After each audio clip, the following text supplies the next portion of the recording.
Estaba relajándome en mi casa de playa cuando a las 5 de la mañana sonó la alarma de seguridad. El vigilante dijo, nervioso: «Su nuera está aquí con gente de la mudanza. Dice que es la dueña de la casa». Di un sorbo a mi té y sonreí. «Déjenla entrar, déjenla entrar. Está a punto de llevarse una sorpresa. Sé lo que están pensando. ¿Cómo puede una mujer de 68 años reaccionar así cuando alguien está robándole su propiedad frente a sus ojos? Déjenme explicarles algo. La calma no es debilidad. La calma es el arma más poderosa cuando ya conoces el final de la película. Pero antes de contarles cómo llegué a ese momento, necesitan conocer mi historia completa, porque esta no es una historia de víctima. Es una historia de paciencia, estrategia y justicia. Y si quieres saber cómo una abuela le dio la lección de su vida a quien intentó arrebatarle todo, suscríbete a este canal, porque historias como esta necesitan ser contadas.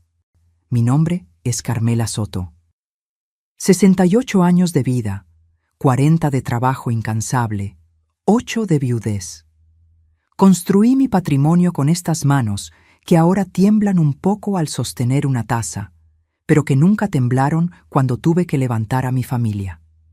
Esa madrugada del viernes, mientras el cielo sobre Rosarito comenzaba a teñirse de naranja, yo estaba en la terraza de mi casa frente al mar. Una casa que compré con el dinero de mi liquidación después de jubilarme como contadora general de Textiles del Pacífico. 40 años registrando cada centavo ajeno, aprendí el valor exacto del dinero y del esfuerzo.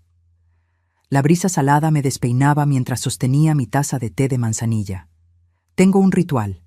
Cada mañana, antes del amanecer, bajo a la terraza con mi cobija de lana color terracota, la que tejió mi madre antes de morir, y observo cómo el océano despierta. Es mi momento de paz, mi momento de recordar por qué sigo adelante. Entonces escuché el timbre del portón, insistente, agresivo. No era un timbre de visita amable.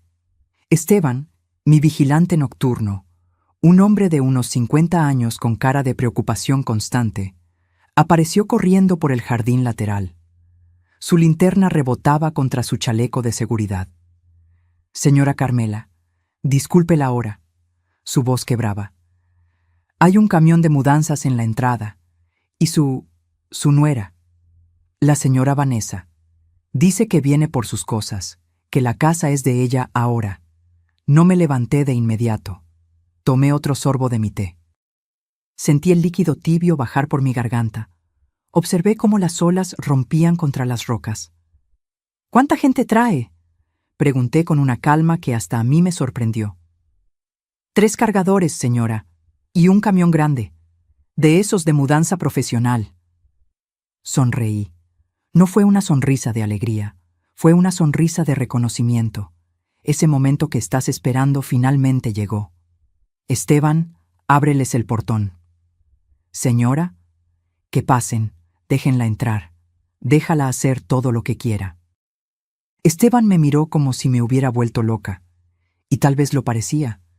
Tal vez cualquiera pensaría que una mujer mayor, sola, rendida ante el despojo, simplemente se resignó, pero yo sabía algo que Vanessa no sabía, algo que nadie sabía todavía. Vanessa, mi nuera, la mujer que se casó con mi único hijo Roberto hace 5 años, la mujer de 36 años, hermosa como portada de revista, inteligente como serpiente, ambiciosa como hiena. Cuando Roberto me la presentó, yo quise creer en ella. Quise creer que mi hijo, después de 2 relaciones fallidas, finalmente había encontrado a alguien que lo amara de verdad. Roberto tenía 43 años, trabajaba como ingeniero civil en una empresa constructora, ganaba bien, pero nunca tuvo cabeza para los negocios. Siempre fue noble, demasiado noble. Vanessa llegó a nuestras vidas como un vendaval perfumado, guapa, educada, con ese modo de hablar que hace que todo suene importante. Decía trabajar en marketing digital, pero nunca la vi realmente trabajar. Al principio me abrazaba, me llamaba Mamá Carmela, traía postres cuando nos visitaba, pero yo no soy tonta. Nunca lo fui. Noté cómo sus ojos recorrían mi casa cada vez que venía, cómo preguntaba con demasiado interés sobre mi jubilación, mis propiedades, mis planes, cómo susurraba con Roberto cuando pensaban que yo no escuchaba. Ahora, mientras escuchaba el motor del camión entrando a mi propiedad, mientras escuchaba los pasos apresurados de los cargadores, mientras escuchaba la voz autoritaria de Vanessa dando órdenes, recordé el momento exacto en que supe que esta mujer no había entrado a mi familia por amor. Fue hace 2 años, una cena de Navidad. Roberto trajo el tema casual de que yo debería facilitar la herencia antes de tiempo, que así evitábamos impuestos. Vanessa asentía a su lado, con esa sonrisa que ya no me parecía cálida, sino calculadora. Esa noche, cuando se fueron, lloré, no por el dinero, sino porque mi hijo me veía como un obstáculo entre él y su futuro.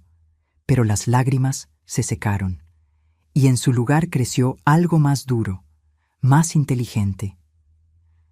Terminé mi té, me puse de pie, ajusté mi bata de algodón color marfil y mis pantuflas. Me recogí el cabello gris en una coleta sencilla y caminé hacia el interior de la casa. Porque Vanessa estaba a punto de aprender la lección más cara de su vida, y yo estaba lista para enseñársela. Pero lo que Vanessa no sabía era que yo había estado preparando este momento durante meses, y lo que estaba por descubrir cambiaría todo. Desde la ventana del segundo piso, observé cómo Vanessa dirigía a los cargadores como si fuera la dueña de un imperio. Llevaba unos jeans ajustados, blusa blanca de seda y lentes oscuros a pesar de que apenas amanecía. Su cabello castaño perfectamente liso caía sobre sus hombros. Siempre impecable, siempre en control, o eso creía ella. Esa sala completa señalaba hacia mi terraza. Los muebles de jardín son de teca, cuestan una fortuna. El sofá gris de la sala principal, la mesa de centro de mármol, todo lo que vende valor al camión. Los cargadores se miraban entre sí, incómodos. Uno de ellos, un muchacho joven con gorra, preguntó: ¿Tiene documentos que acrediten que esto es suyo, señora? Vanessa sacó una carpeta de su bolsa Louis Vuitton, auténtica, por supuesto, comprada con el dinero de Roberto, y mostró unos papeles. Aquí está todo. Donación firmada por la propietaria anterior. Todo legal. Mentira. Una mentira tan grande que casi me hizo reír desde mi ventana. Verán, necesito contarles cómo empezó todo esto. Cómo llegué a tener una nuera capaz de robarme mientras yo respiraba. Conocí a Vanessa hace 5 años en una fiesta de cumpleaños de Roberto. Él la llevó del brazo, radiante, con esa sonrisa que no le veía desde que era niño. Ella usaba un vestido rojo que abrazaba su figura, tacones altos, maquillaje perfecto. Cuando me saludó, tomó mis manos entre las suyas. Señora Carmela, Roberto me ha hablado tanto de usted. Es un honor conocer a la mujer que crió a un hombre tan maravilloso.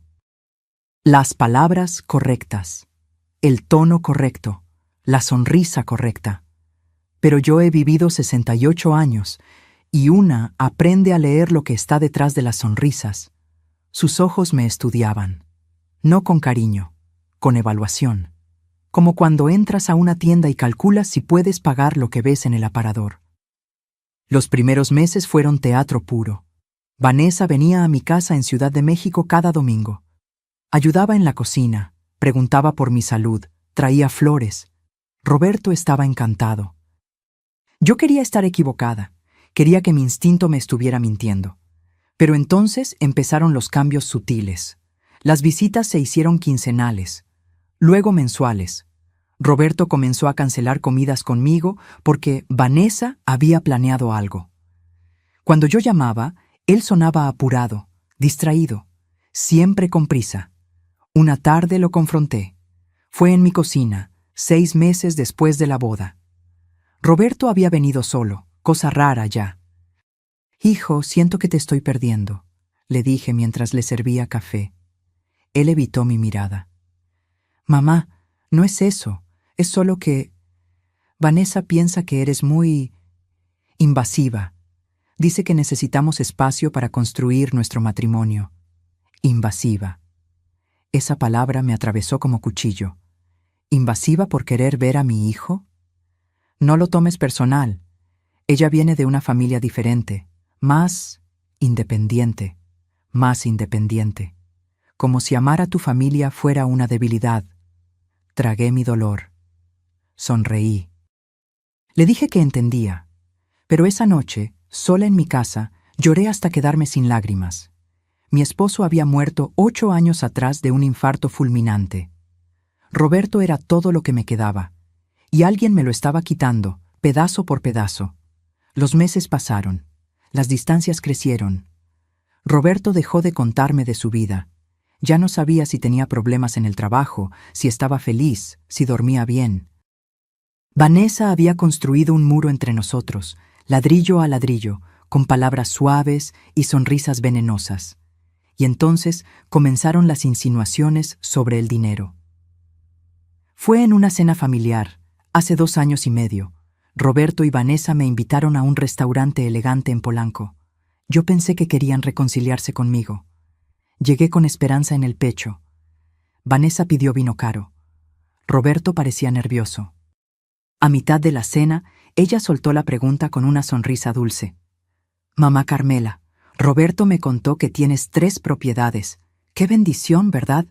Debe ser complicado administrar todo eso a tu edad, a mi edad, como si los 66 años que tenía entonces me hicieran incapaz». «Las administro bien, gracias», respondí, cortante. «Claro, claro. Solo decía que...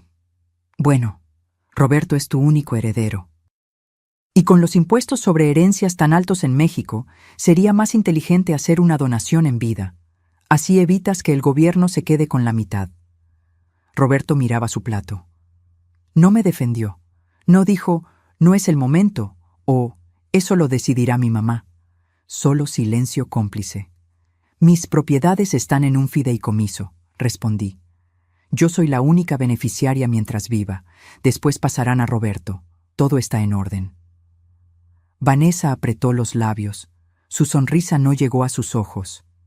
¡Qué previsora! Aunque, ¿no confías en tu propio hijo? Esa pregunta. Esa maldita pregunta que me persiguió durante meses.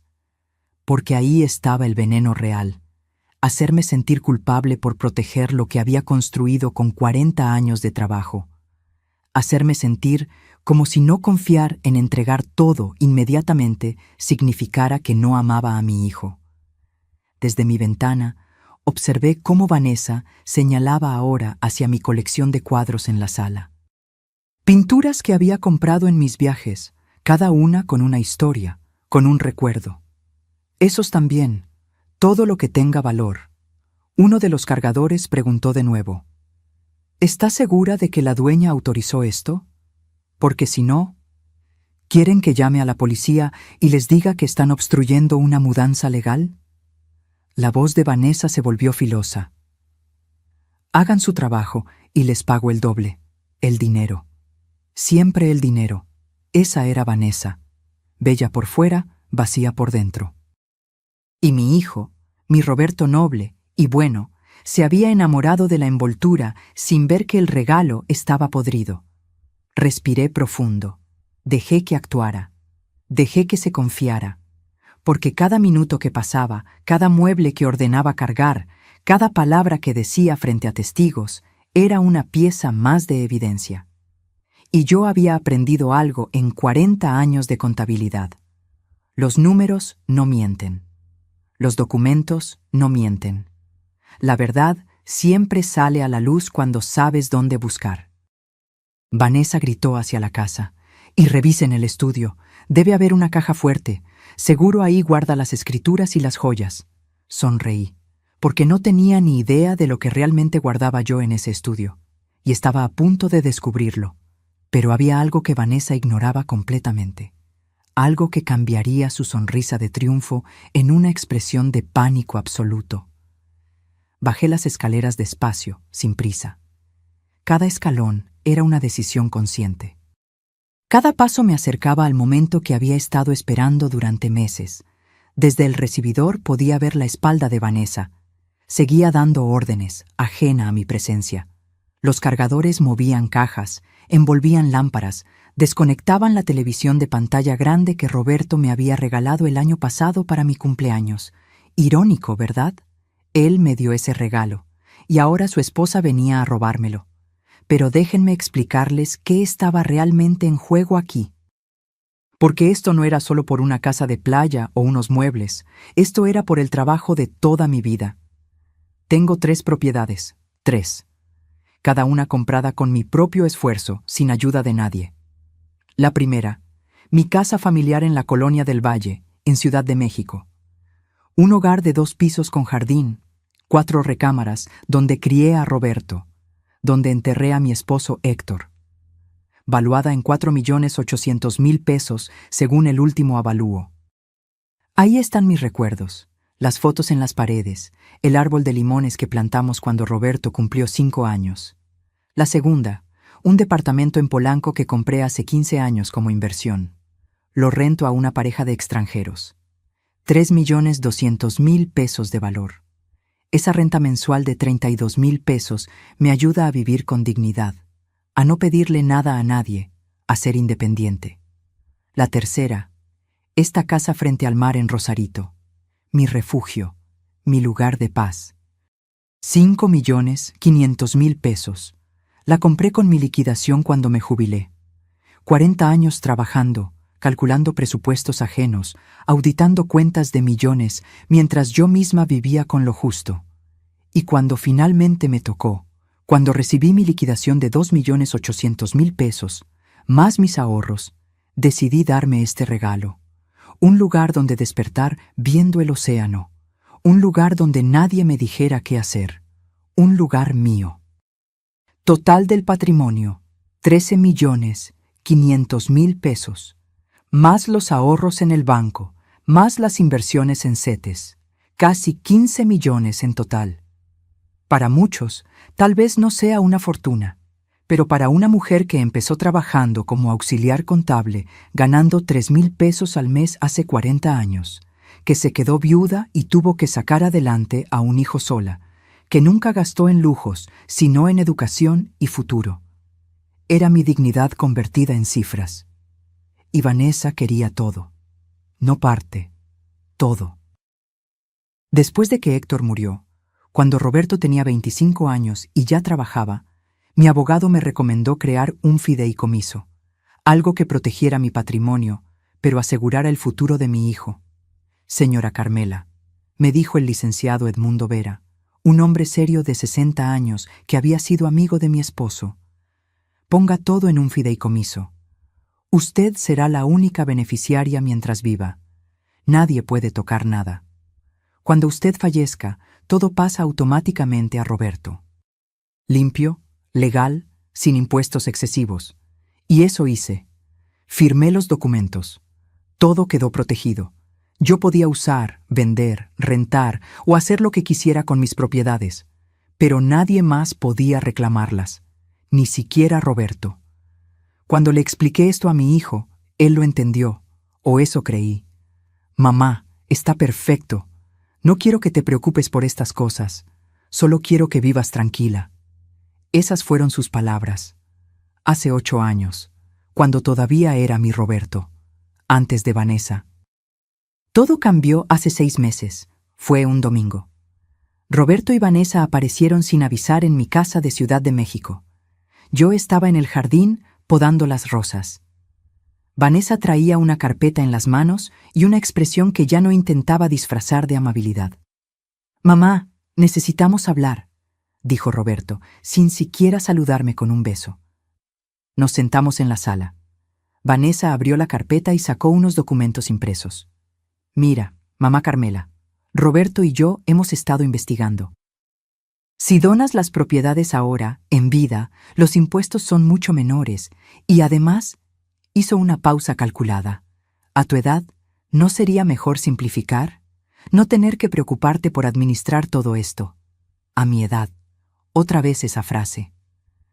No necesito simplificar nada, estoy perfectamente capaz». «Claro que sí», intervino Roberto, pero su voz sonaba ensayada. «Nadie dice lo contrario, solo que Bueno, Vanessa y yo queremos comprar una casa más grande. Estamos pensando en tener hijos pronto. Y si pudiéramos vender el departamento de Polanco o pedir un préstamo con garantía de estas propiedades, ahí estaba, la verdad desnuda. Querían mi patrimonio como garantía para sus planes, para su vida, como si mis 40 años de trabajo fueran simplemente un recurso disponible para sus caprichos. La respuesta es no. Vanessa dejó caer su máscara completamente. ¿No confías en tu propio hijo? ¿Qué clase de madre hace eso?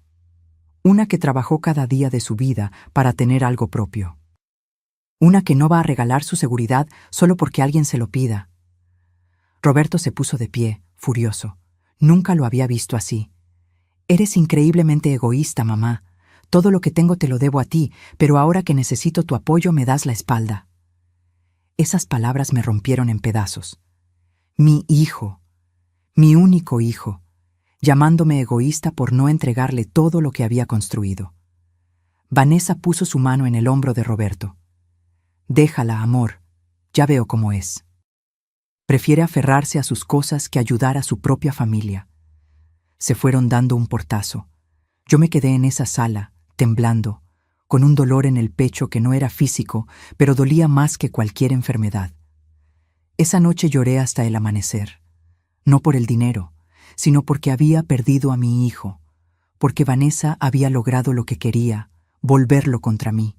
Pero cuando salió el sol, algo cambió dentro de mí.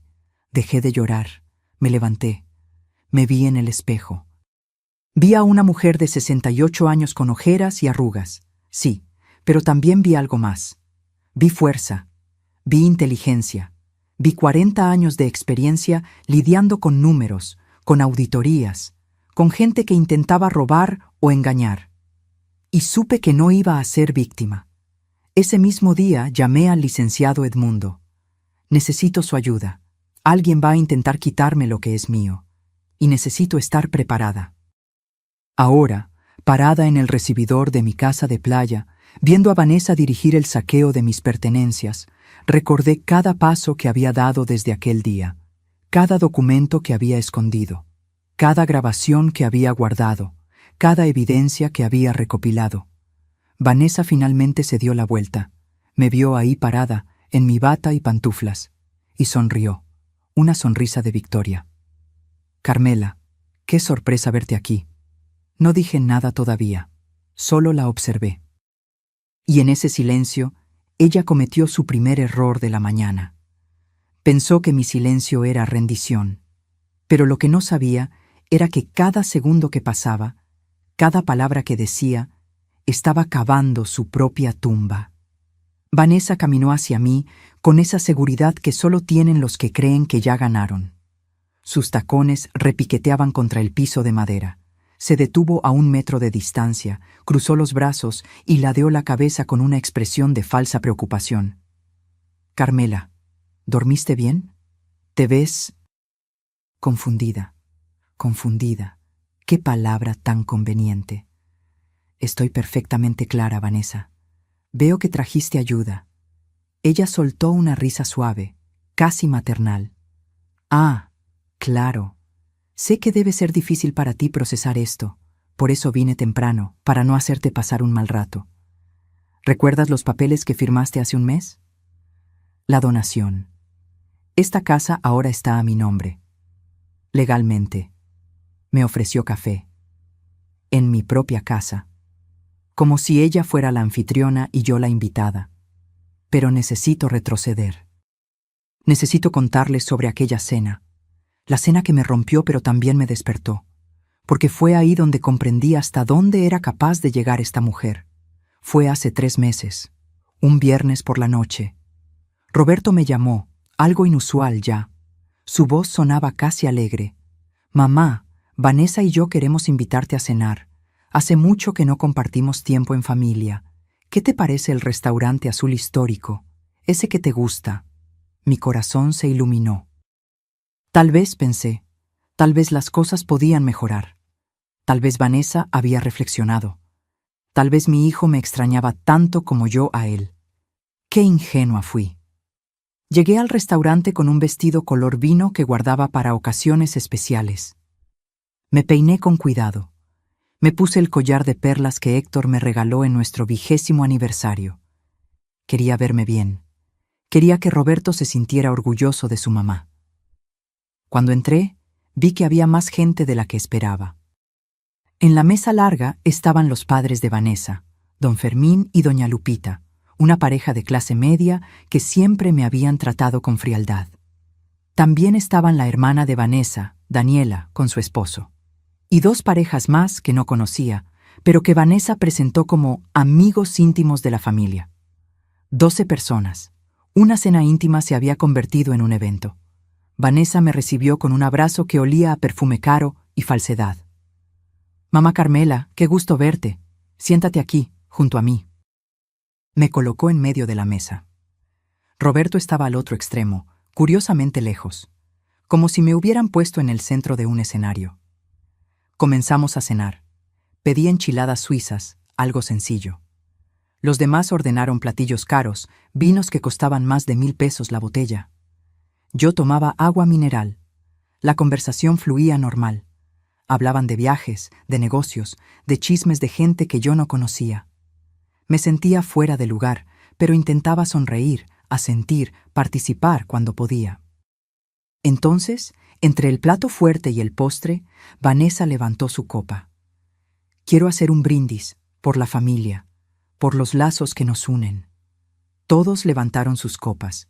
Yo levanté mi vaso de agua. Y también, Vanessa me miró directamente. «Quiero expresar mi preocupación por mamá Carmela». El restaurante no se silenció, pero nuestra mesa sí. Todos los ojos se volvieron hacia mí. «¿Preocupación?», pregunté, sintiendo que algo malo venía. «Sí, mi amor. Roberto y yo hemos notado que últimamente estás olvidadiza. Confundes fechas, repites historias, a veces no recuerdas conversaciones que tuvimos hace poco». Mi estómago se contrajo. ¿De qué estaba hablando? «No sé a qué te refieres». Vanessa puso su mano sobre la mía, con esa suavidad condescendiente que usan los adultos con niños pequeños. «No te avergüences, por favor, es normal a tu edad». Mi abuela empezó igual, primero pequeños olvidos, luego... bueno, ya saben. Doña Lupita, su madre, asintió con tristeza fingida. «Es cierto, la demencia senil es terrible. Mi tía la padeció. Comenzó exactamente así. Yo no tengo demencia». Mi voz tembló, pero intenté mantenerla firme. Roberto, desde el otro extremo, intervino por primera vez. «Mamá, nadie está diciendo que la tengas, solo que deberías hacerte unos estudios, por precaución». Daniela, la hermana de Vanessa, agregó con voz melosa. «Es que nos preocupamos por ti, Carmela. Una mujer sola, manejando propiedades, finanzas.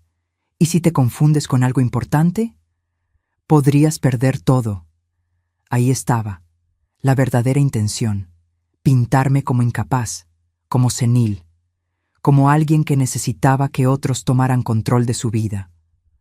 Uno de los amigos de Vanessa, un hombre con lentes y traje, que después supe era abogado, comentó casi casual: «Es que en casos así, lo mejor es establecer un tutor legal, alguien que administre los bienes hasta que la persona... bueno, hasta que se recupere o se tomen otras medidas». Me di cuenta en ese momento. Todo estaba planeado.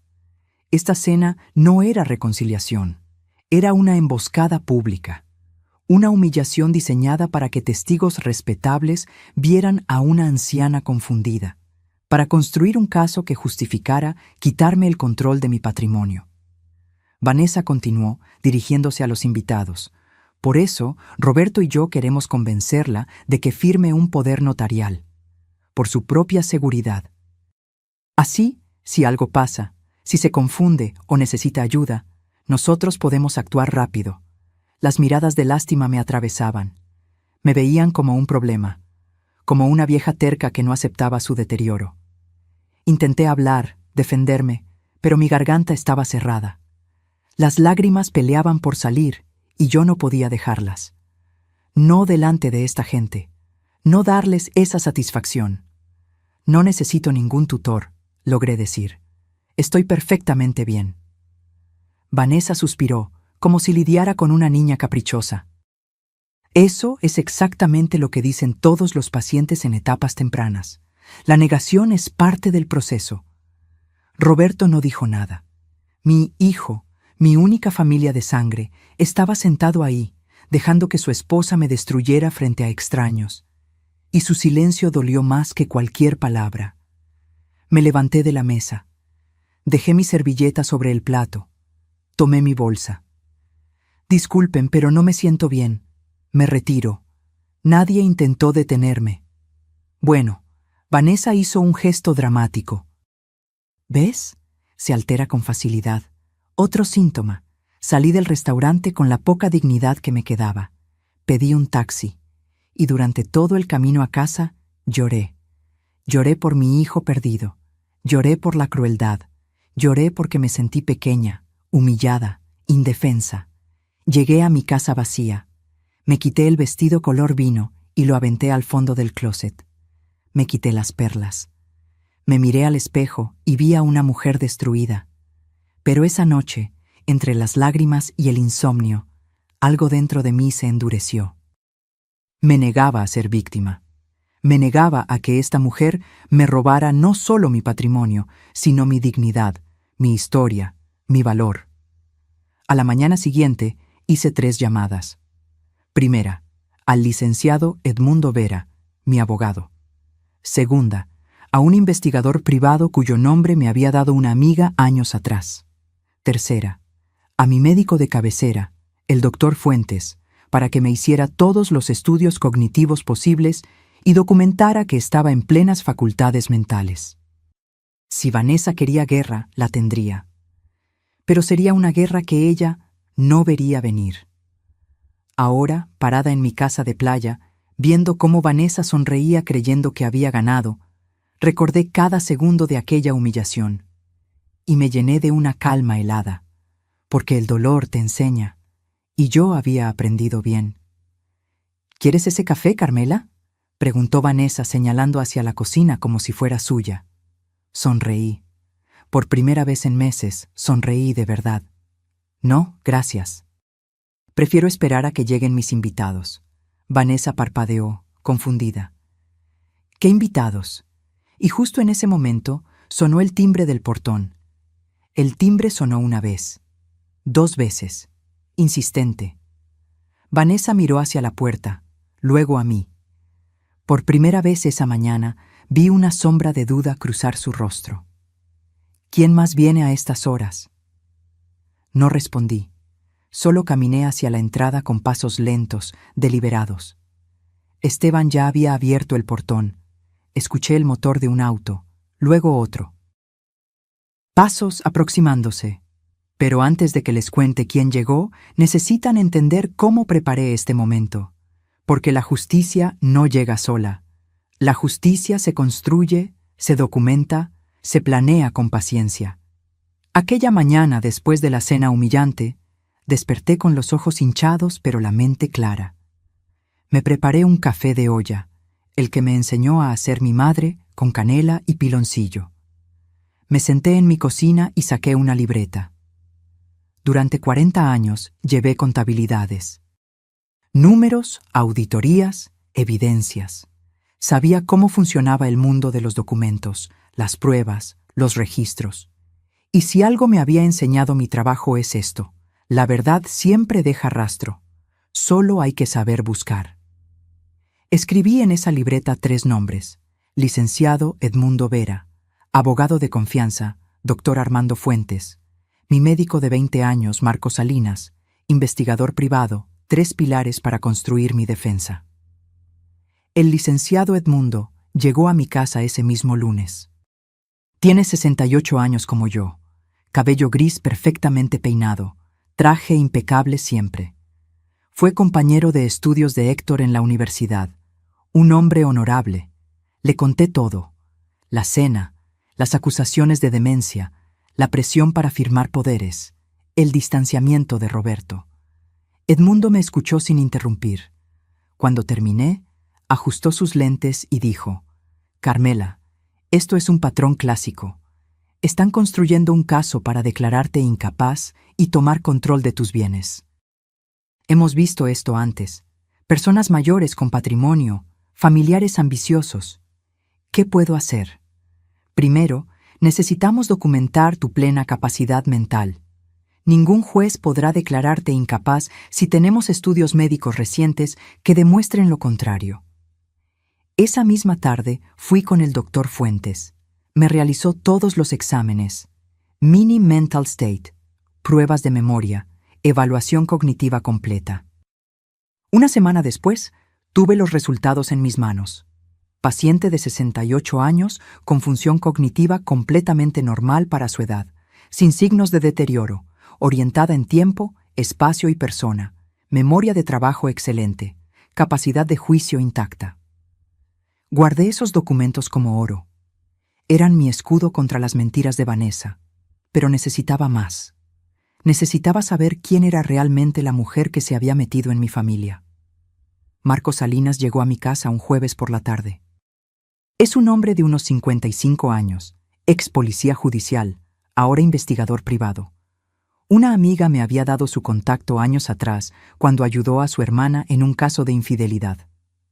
«Señora Carmela, ¿qué necesita saber?», preguntó, sacando una pequeña libreta.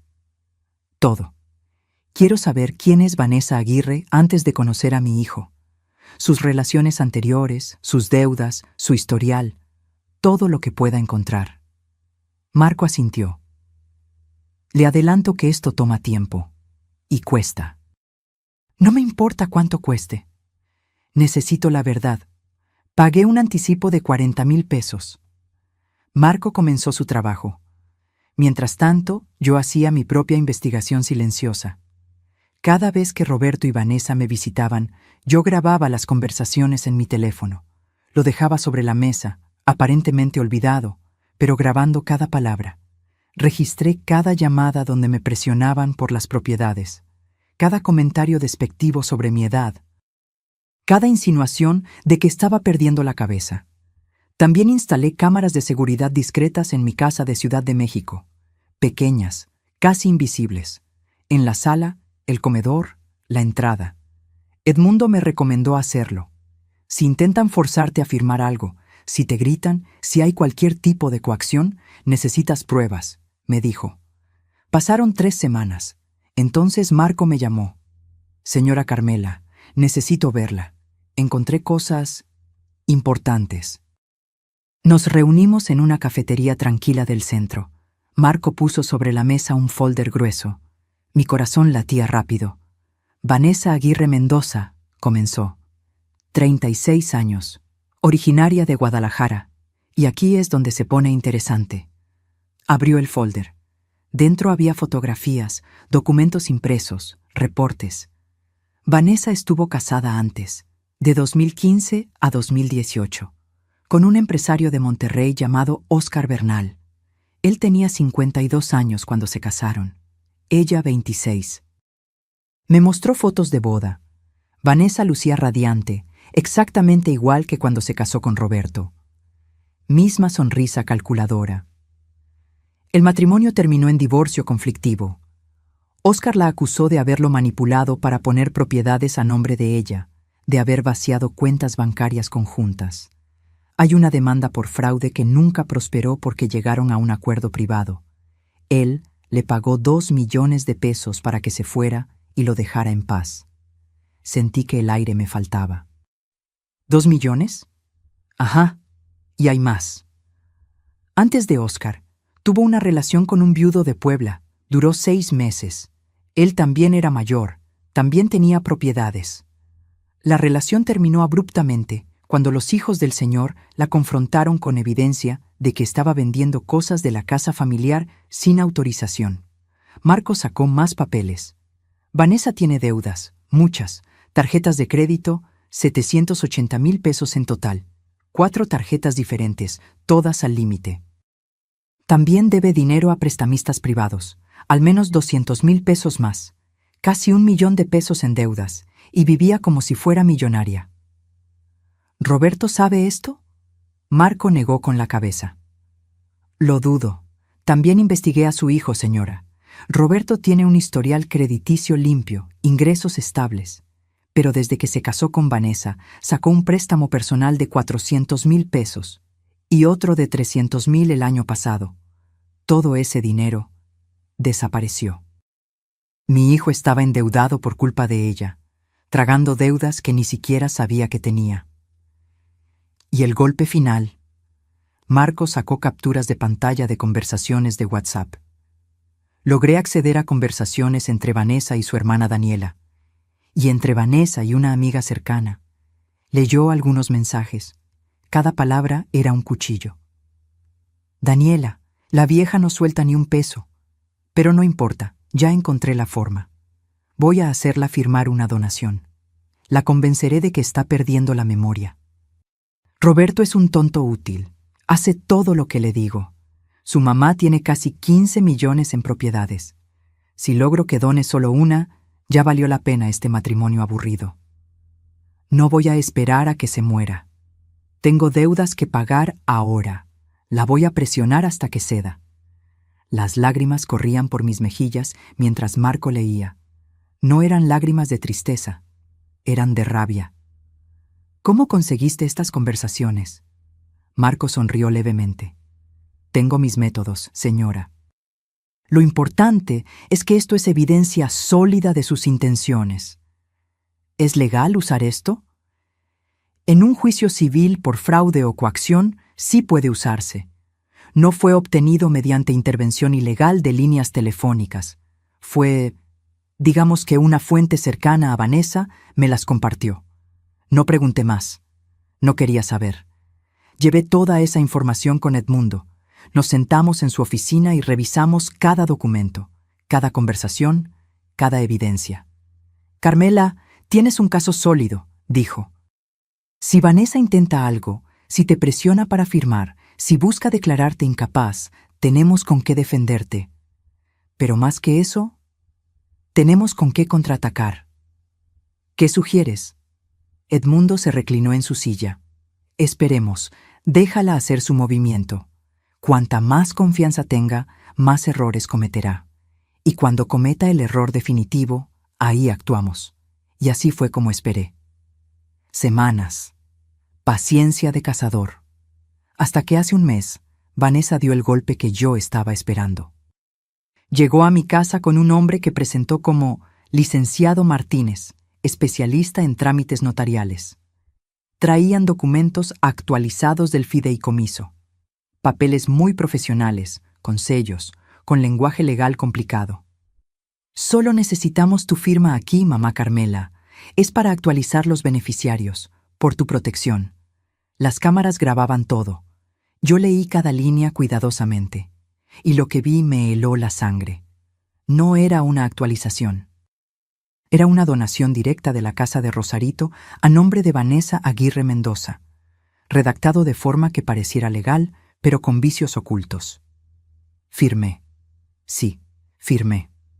Pero al terminar, le tomé foto a la credencial del supuesto licenciado Martínez. Esa misma tarde, Edmundo investigó. Resulta que el licenciado Martínez no tenía cédula profesional vigente. Había sido abogado, pero le cancelaron su licencia 3 años atrás por fraude. Los documentos eran falsos. El trámite era fraude. Levantamos denuncia penal, pero le pedí a Edmundo que no la ejecutara todavía. Déjame ponerle la trampa perfecta, le dije. Quiero que se confíe, que crea que ganó. Y ahora, viendo llegar a mis verdaderos invitados a la puerta de mi casa de playa, supe que ese momento había llegado. Vanessa estaba a punto de descubrir que el ratón que creía haber cazado era, en realidad, el gato.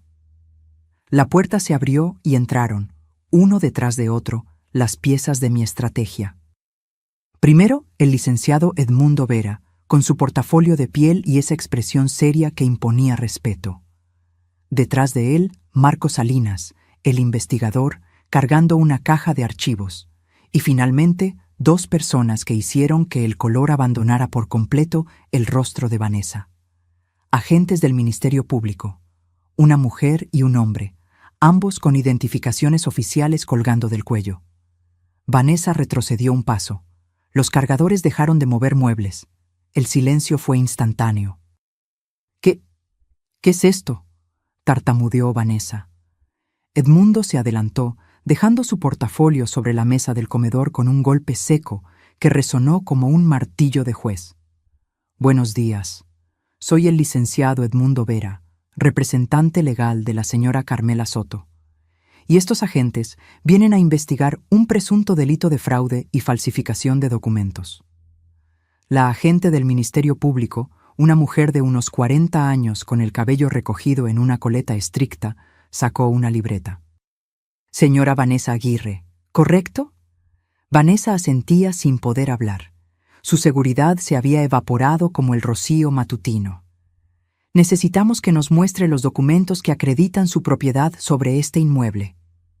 Vanessa buscó desesperada en su bolsa Louis Vuitton. Sacó la carpeta con manos temblorosas. Se la entregó a la agente, pero yo sabía exactamente qué contenía, porque yo misma había firmado esos papeles. A propósito, déjenme explicarles el momento más importante de mi estrategia. El momento en que dejé que Vanessa creyera que había ganado fue hace exactamente 32 días, un martes por la tarde. Vanessa llegó a mi casa en Ciudad de México con ese hombre al que presentó como licenciado Martínez. Era alto, de unos 50 años, con traje gris barato y un maletín desgastado. Sonreía demasiado. Sus ojos evitaban el contacto directo. Yo ya había activado las cámaras ocultas. Cada palabra, cada gesto quedaría grabado. Mamá Carmela, qué alegría verte. Vanessa me besó la mejilla, dejando una marca de lápiz labial que sentí como veneno. Mira, te traje al licenciado Martínez. Él se especializa en trámites de fideicomiso. Roberto y yo pensamos que sería bueno actualizar algunos documentos. Por tu seguridad. Por mi seguridad. Qué conveniente. El supuesto licenciado extendió los papeles sobre mi mesa de comedor. Documentos con sellos aparentemente oficiales, con lenguaje legal denso, con esos párrafos largos que hacen que la gente solo busque la línea de firma y termine. Señora Soto, esto es un trámite rutinario. Básicamente estamos actualizando los beneficiarios de su fideicomiso para que en caso de cualquier eventualidad la transición sea más rápida y eficiente. Tomé los documentos, los leí despacio, muy despacio. Y ahí estaba, escondido en el párrafo 8 de la página 3. La parte donante cede en propiedad plena y sin reservas el inmueble ubicado en Playas de Rosarito, Baja California, a favor de la señora Vanessa Aguirre Mendoza, quien acepta dicha donación en este acto. No era una actualización, era una transferencia directa de propiedad, un regalo disfrazado de trámite. Aquí dice que estoy donando mi casa de Rosarito, señalé el párrafo. El falso licenciado se removió incómodo. Bueno, técnicamente sí, pero es un procedimiento para simplificar la herencia futura. Los impuestos serán menores si se hace en vida. Su hijo le aconsejó esto, ¿verdad, señora Vanessa? Vanessa asintió con esa sonrisa dulce que ya me daba náuseas. Es por tu bien, mamá Carmela. Así Roberto y yo podemos ayudarte mejor. Y cuando necesites algo, ya no tendrás que preocuparte por la casa. Nosotros nos encargaremos. Traducción. Cuando te mueras, ya será nuestra. Pero mejor aún, desde ahora será nuestra, y tú simplemente desaparecerás. Miré al supuesto licenciado a los ojos. ¿Puedo ver su cédula profesional? Se puso pálido. Buscó en su maletín con movimientos torpes. Ah, claro, por supuesto. Aquí está. Me mostró una identificación. Tomé mi teléfono como si necesitara mis lentes de aumento para ver mejor y le saqué una foto discreta.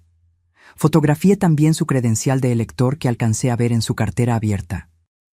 Todo parece estar en orden, dije con voz de anciana cansada, el papel que ellos querían que interpretara. Firmé cada página, cada inicial, cada rúbrica. Vanessa casi no podía contener su emoción. Sus ojos brillaban, El falso licenciado guardó rápidamente los documentos. Perfecto. En unos días tendrá su copia certificada, y la nueva escritura llegará en aproximadamente 3 semanas. Se fueron con prisa. Vanessa me besó la frente como si fuera una niña buena que acababa de terminar su tarea. Gracias, mamá Carmela. Verás que esto es lo mejor. En cuanto cerré la puerta, llamé a Edmundo. Ya cayó en la trampa. Tengo todo grabado. Esa misma tarde, Edmundo investigó al tal licenciado Martínez. Su nombre real era Héctor Martínez Fuentes. Había sido abogado hasta 2021, cuando la barra de abogados le revocó su cédula por falsificación de documentos en un caso de herencias. 3 años inhabilitado. No podía ejercer legalmente. Los documentos que me hizo firmar no tenían validez alguna. Eran papel decorado. Peor aún, era un delito. Fraude equiparado, falsificación de documentos públicos, usurpación de profesión. Carmela, podemos proceder de inmediato, dijo Edmundo.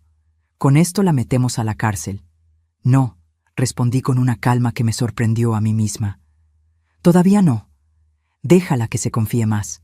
Quiero que cometa su error más grande, que se exponga completamente, que no tenga forma de negarlo. ¿Estás segura? Mientras más tiempo pase, más puede complicarse. Estoy segura. Conozco a esta mujer. No se va a conformar con tener los papeles, va a querer la casa, va a querer venir a tomar posesión, y cuando lo haga, ahí la atraparemos con las manos en la masa. Y tuve razón.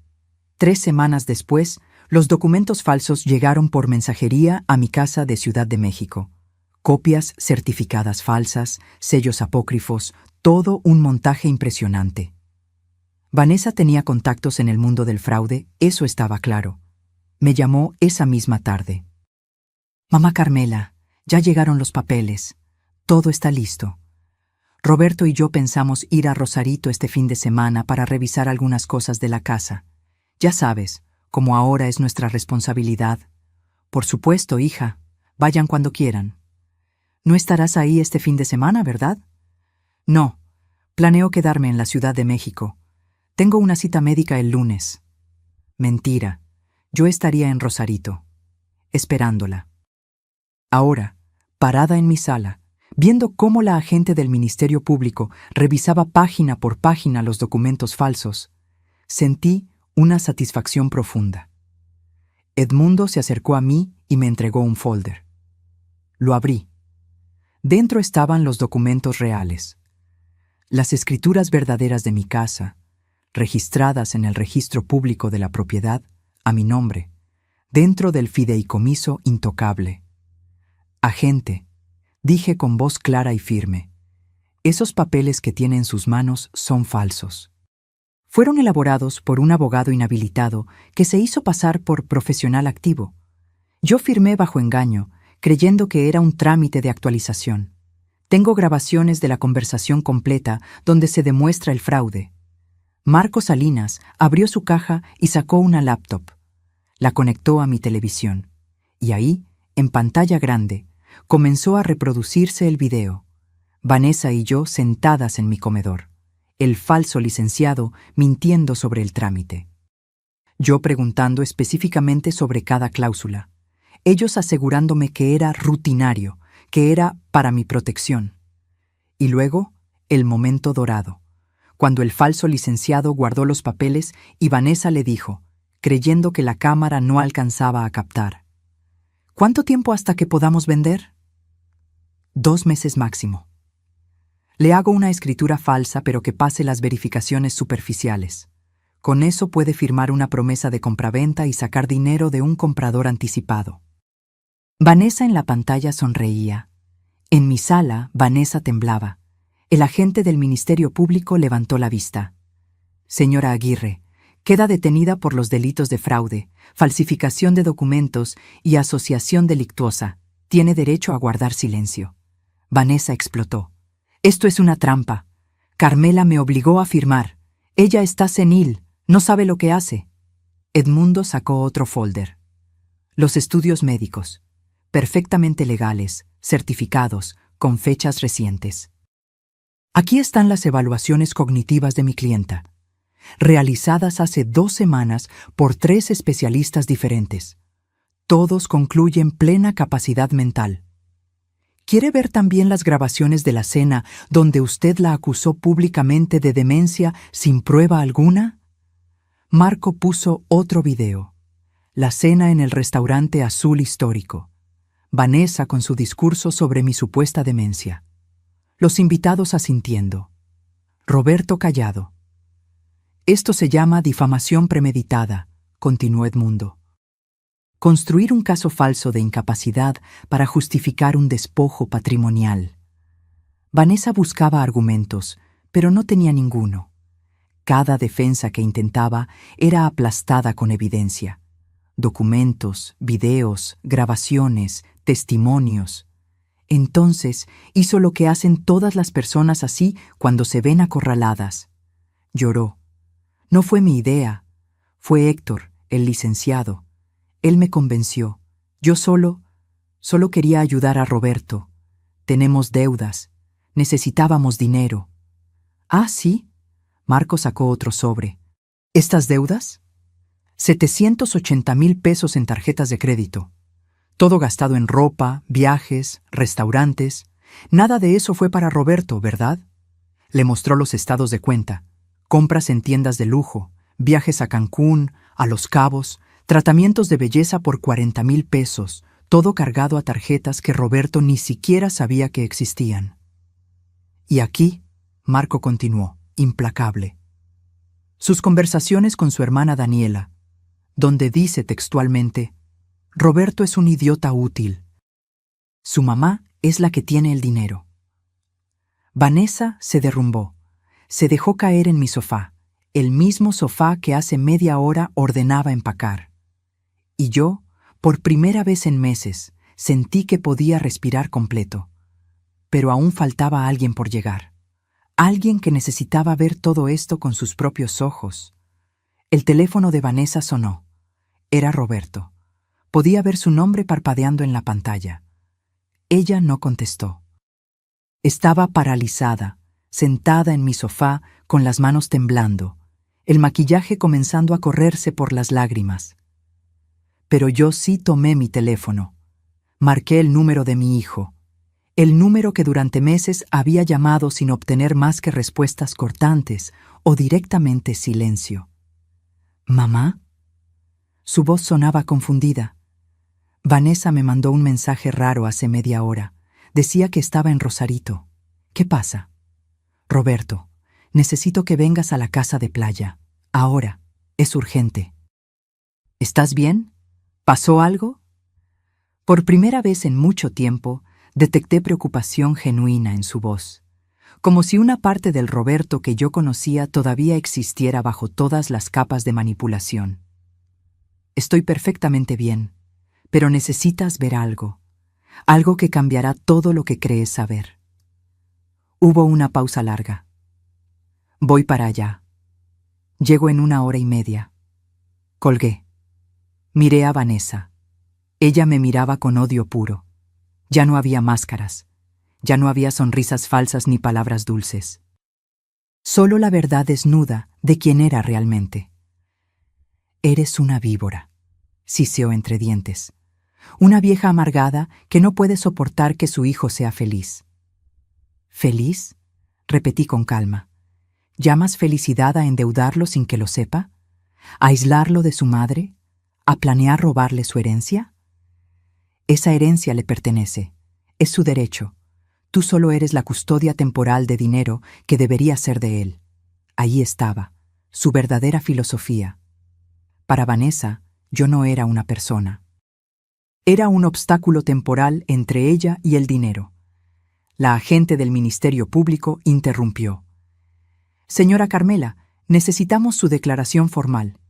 Y necesitamos que la señora Aguirre nos acompañe para procesarla. ¿Me van a arrestar? Vanessa se puso de pie, histérica. ¡No pueden arrestarme! ¡No hice nada! Ella firmó voluntariamente. Edmundo se adelantó con su tono profesional y gélido. Señora Aguirre, hay evidencia de lo siguiente. Conspiración para cometer fraude, uso de documentación falsa, difamación premeditada y asociación con un profesional inhabilitado para cometer delitos. Son delitos graves. Y sí, va a enfrentar cargos penales. Vanessa se volvió hacia mí, desesperada, cambiando de estrategia como camaleón. Carmela, por favor, piénsalo. Soy la esposa de tu hijo. Si me metes a la cárcel, destruyes a Roberto. ¿Eso quieres? ¿Destruir a tu propio hijo? Esa pregunta. Ese intento de manipulación final. Me acerqué a ella, la miré directamente a los ojos, y hablé con una voz que no reconocí como mía, porque era más fuerte de lo que había sido en meses. Tú ya destruiste a mi hijo, lo convertiste en alguien que no reconozco. Alguien que grita a su madre, que la llama egoísta, que permite que la humillen en público. Lo endeudaste, lo aislaste, lo manipulaste. Yo no voy a destruir a Roberto. Voy a salvarlo de ti. Las palabras quedaron flotando en el aire. Vanessa no tuvo respuesta. Los cargadores, que habían estado paralizados todo este tiempo, comenzaron a descargar los muebles de vuelta. Uno de ellos, el muchacho joven con gorra, se acercó a mí. Señora, discúlpenos, no sabíamos que esto era un robo. Ella nos dijo que era una mudanza legal. Nos mostró papeles. Tranquilo, hijo, ustedes solo estaban haciendo su trabajo. No son responsables de nada. Los 3 cargadores trabajaron rápido, devolviendo cada objeto a su lugar. La sala volvía a ser mi sala, la terraza volvía a ser mi terraza, mi casa volvía a ser mi casa. Mientras tanto, Marco Salinas preparaba toda la evidencia en orden cronológico. Documentos en carpetas etiquetadas, memorias USB con las grabaciones, copias certificadas de todo. Señora Carmela, dijo, esto es más que suficiente no solo para defenderla, sino para contrademandar. Podría exigir compensación por daño moral, por difamación, por el estrés causado. Negué con la cabeza. No quiero su dinero, nunca quise dinero. Solo quiero mi dignidad de vuelta. Y quiero que mi hijo despierte. Pasó una hora, luego otra. El sol subía en el cielo. La brisa marina entraba por las ventanas abiertas. Yo había preparado café para todos. Los agentes tomaban notas. Edmundo revisaba documentos. Marco organizaba evidencias. Y Vanessa esperaba, custodiada, en silencio. Su teléfono no dejaba de sonar. Roberto llamaba una y otra vez. Finalmente, escuchamos el motor de un auto frenando bruscamente frente a la casa. Pasos apresurados, la puerta abriéndose. Roberto entró como huracán. Tenía el cabello revuelto, la camisa arrugada como si se la hubiera puesto con prisa. Buscó a Vanessa con la mirada, la encontró, luego me vio a mí. ¿Qué está pasando aquí?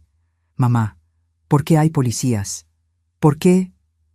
Se detuvo al ver la escena completa. Los agentes del Ministerio Público. Edmundo con su portafolio. Marco con su laptop abierta.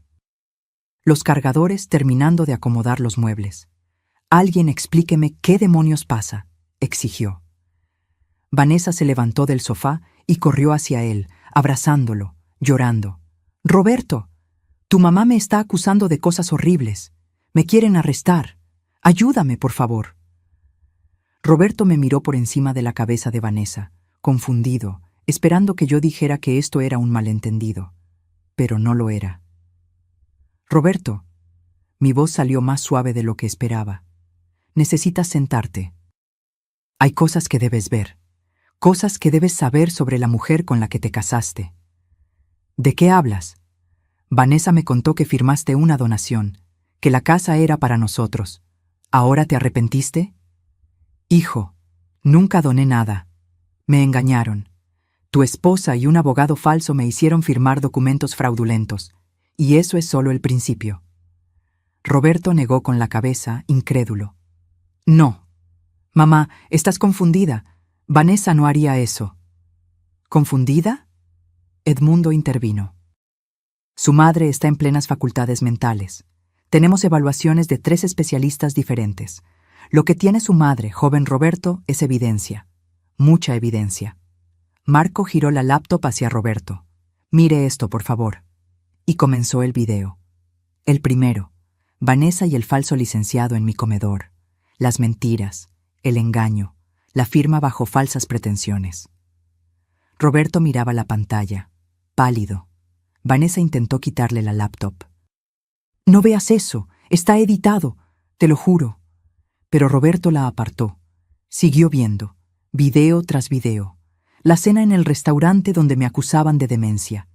Las conversaciones con su hermana llamándolo idiota útil. Los estados de cuenta de tarjetas que él nunca autorizó. Las deudas, las mentiras. Y finalmente, el peor de todos. La grabación donde Vanessa hablaba con el falso licenciado sobre vender mi propiedad lo antes posible. ¿Cuánto tiempo hasta que podamos vender? 2 meses máximo. Roberto se dejó caer en una silla. Su rostro había pasado por todas las emociones posibles: confusión, negación, ira, dolor. Ahora solo quedaba devastación. Vanessa. Su voz era apenas un susurro. ¿Todo esto es verdad? Ella seguía llorando, pero ya no respondía. No podía. No había defensa posible contra la evidencia. ¿Me usaste? ¿Todo este tiempo solo querías el dinero de mi mamá? Silencio. Respóndeme. Roberto gritó, y nunca lo había escuchado gritar así. Vanessa finalmente habló, pero su voz ya no tenía dulzura, solo amargura. ¿Y qué si fue así? Tu mamá tiene dinero. Nosotros tenemos deudas. No es justo que ella tenga tanto mientras nosotros... No digas nosotros. Roberto la interrumpió. Yo no tenía esas deudas. Tú las hiciste. Tú gastaste. Tú mentiste. Se puso de pie. Caminó hacia mí. Y por primera vez en casi 2 años, mi hijo me miró realmente, como si despertara de un hechizo largo y doloroso. Mamá.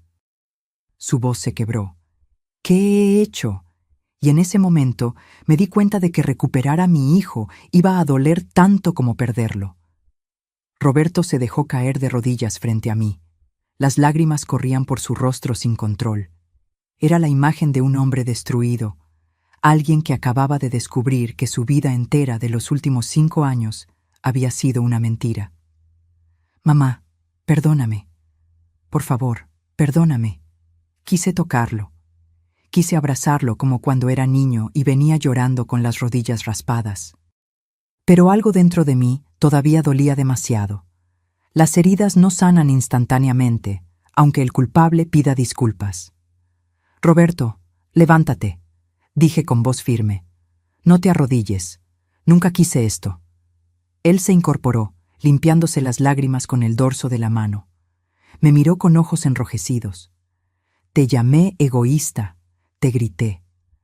Dejé que te humillaran en esa cena y no dije nada. ¿Cómo puedes siquiera mirarme? Porque eres mi hijo, y porque ella te manipuló. Pero eso no borra el dolor, Roberto. No lo borra. Vanessa, desde su lugar custodiada por los agentes, soltó una risa amarga. ¡Qué escena tan conmovedora! La madre heroica y el hijo arrepentido. Pero no se hagan las víctimas. Ustedes tienen dinero mientras otra gente... ¡Cállate! Roberto se volvió hacia ella con una frialdad que nunca le había visto. No vuelvas a hablar. No tienes derecho. Justo entonces, el timbre volvió a sonar. Esteban apareció en la puerta, nervioso. Señora Carmela, hay más gente afuera. Dicen que son familia de la señora Vanessa. Miré a Edmundo. Él asintió. Los mandé llamar yo. Necesitamos testigos de todo esto, y ellos necesitan saber quién es realmente su familiar. Que pasen. Entraron 3 personas. Reconocí inmediatamente a doña Lupita, la madre de Vanessa, una mujer de unos 60 años con el cabello teñido de caoba y expresión perpetuamente preocupada. Detrás venía Daniela, la hermana de Vanessa, de 32 años, con su rostro de sorpresa genuina. Y finalmente, don Fermín, el padre, un hombre robusto con bigote gris. «Vanessa, ¿qué haces aquí?» Doña Lupita miró alrededor, confundida. «Nos dijiste que Carmela te había regalado esta casa, que querías que viniéramos a conocerla porque iban a mudarse aquí». Vanessa palideció aún más. Mamá, Señora Lupita, intervine. Su hija no solo no recibió esta casa como regalo, sino que intentó robármela mediante fraude y documentos falsos. ¿Qué? Doña Lupita se llevó la mano al pecho. No. No, mi hija no haría eso. Marco Salinas se adelantó con su laptop. ¿Quiere ver la evidencia? Durante los siguientes 20 minutos, los padres y la hermana de Vanessa vieron todo, cada video, cada documento, cada conversación, y con cada pieza de evidencia, sus expresiones pasaban de la incredulidad al horror. Daniela fue la primera en explotar. «Vanessa, me dijiste que Carmela estaba senil, me hiciste creer que la estabas ayudando, y ahora veo que todo era mentira. Me usaste. Aparezco en esos videos como cómplice». «No es lo que parece». Vanessa intentó defenderse débilmente. «¿No es lo que parece?» Daniela le mostró su teléfono. «Aquí están tus mensajes. Roberto es un idiota útil. La vieja no suelta ni un peso. Esas son tus palabras». Don Fermín, que había permanecido callado, se acercó a su hija. Su voz era grave, cargada de decepción. «Vanessa Elena Aguirre Mendoza, te criamos con valores.